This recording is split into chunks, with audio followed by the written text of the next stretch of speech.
According to a recent interview with CD Projekt Red, they have confirmed that the upcoming futuristic action RPG will have multiple endings. It seems more details have been revealed in a recent interview with Yongye, who asked about Cyberpunk 2077's narrative and its endings. While not disclosing the exact number of endings that players can access, Quest director Mateusz Tomaszkiewicz did answer yes to whether Cyberpunk 2077 would have multiple endings. This means choices made will matter in the narrative. While not completely surprising, what was most interesting was what Tomaszkiewicz commented about single-player games. When asked about his reaction to those who say that single-player games are not doing well, Tomaszkiewicz shared that Cyberpunk 2077 was a way to prove this to be untrue. I want to prove with our games that they are not dying. Single players are still doing quite well for themselves, and there is still a place in the industry for them. While we're still a while away from its release next year, these new pieces of information are interesting to learn,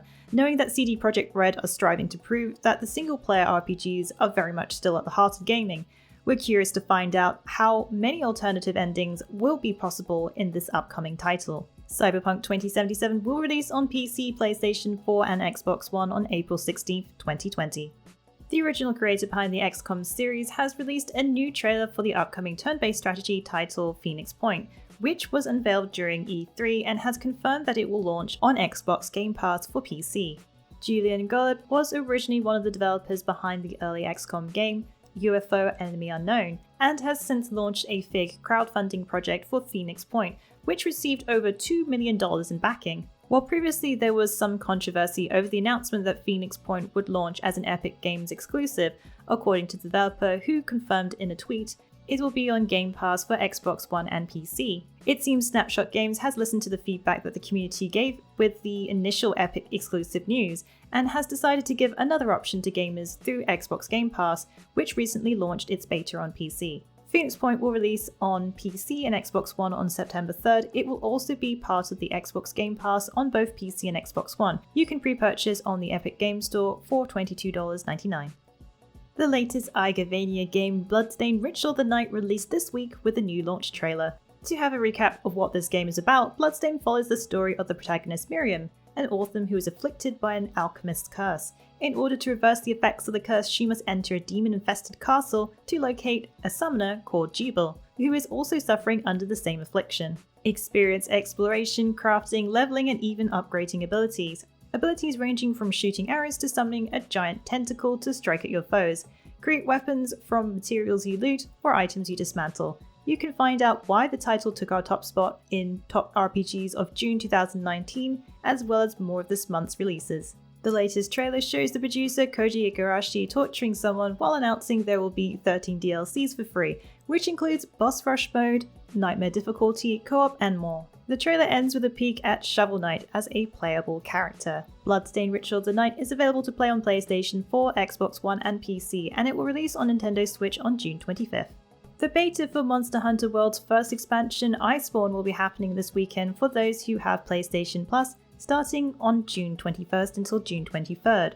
For all other PlayStation players, this will start the following weekend on June 28th until June 30th. You can download the beta from the PlayStation Store. If you were wondering if you need the full game to try out Iceborne, according to the official Monster Hunter Twitter account, you don't need to. The beta was announced on the official Monster Hunter Twitter account and via their YouTube channel, which shared a new video featuring a tour with the handler, who introduces all the new features. Hunters will be able to check out the frosty new area of Hoarfrost Reach after following a flock of Legianas. The video also shows hot springs, some of the monsters that inhabit the new locale, and new raider rides. If you want to catch up on all the important details that were announced during the E3 livestream, be sure to read next Monster Hunter World Iceborne E3 2019 livestream reveals. If you're looking to pick up the Monster Hunter World base game, you can now grab it for $19.99 via the PlayStation Store. In a recent article, director Hidetaki Miyazaki shared that upcoming Elden Ring will bear some similarities to the Dark Souls series, but will have more of an open world structure. Not all details have been unveiled about the dark fantasy action RPG Elden Ring, but new bits of information are trickling out in various interviews. In a recent article by IGN, Hidetaki Miyazaki, the director of the project, shared a few details. While Elden Ring is set in a new world, the gameplay will be very familiar to those who are fans of the Souls series. Miyazaki expresses that although there are some similarities, the new title will have quite a different environment, which also changes the way fights play out. Even the way you travel will be different to the Souls series, as you can ride a horse and even encounter enemies while on horseback. According to the article, Miyazaki has looked at a number of open world titles for reference, but rather than drawing inspiration from one particular title, he is creating a game that draws from Software's strengths and experiences. Director of upcoming Final Fantasy VII Remake Tetsuya Nomura revealed a little more about the storyline and certain events in the game, as well as confirming the original Honeybee Inn scene. In an interview in the latest issue of Famitsu, translated in an article on Gematsu, Nomura confirms that the Honeybee Inn scene will be very much part of the remake, but with a modern update. If you were wondering about what the mystical dark mists that appeared in the E3 trailer are, Nomura has also shared a little of what these phantoms are. He refers to them as the Watchmen of Fate, which are a new addition to the game. While the main story will generally stay the same, there will be new scenes and events that have been added. This includes new enemies and different scenarios. One of the major changes for the upcoming remake is about the dialogue. According to the article, this has increased dramatically due to the number of responses they had to create, which will depend on your choices in conversations. It was at E3 when Nintendo unveiled the sequel to the highly successful Switch exclusive game The Legend of Zelda Breath of the Wild. The trailer showed a scene where both Link and Zelda travel together. The first trailer led some to believe that Zelda will be more involved in the adventure this time due to Link and Zelda exploring a cave, which leads them to witness the resurrection of a skeletal figure. Whether this means that Zelda will be available in co-op or if you can play as Zelda in the sequel is unknown. The trailer suggests that Zelda is now free and has more of a role in the sequel. While Anonoma didn't really explain the role of Zelda, it looks like this has caught his eye in the way the fans have responded to the trailer, saying it was interesting that co-op is assumed for the sequel, but he neither confirmed or denied whether this will be true or not. Kingdom Hearts 3 director Tetsuya Nomura revealed some more details about the upcoming DLC, Remind.